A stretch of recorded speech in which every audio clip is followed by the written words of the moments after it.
Hi kabarangay, maayong hapon. Once again, this is Papa Bam sa Barangay FM 100.7. And doon na lang ko ihatag nga tips mga kabarangay para sa mga tao nga hilig mag-post sa social media sa ilang mga problema, sa ilang mga hinanakit sama sa Facebook kabarangay. So ang Facebook ang number one gyud nga daghan kay tagmabasahan nga mga post pag naa kay problema. So dapat limitahan nato ang ato mga posting kabarangay sa mga ingunana nga mga butang kay sulod sa atong utok mga kabarangay. Kada post na to, dili tanan, dili tanan mga tao ga-care sa imo, dili tanan mga tao naguul sa imo.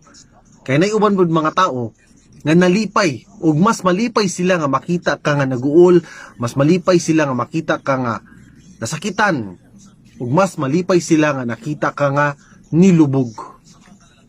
Maong ako tambag, hinahinayi, ilimit ang ato mga post about negativity. Be optimistic.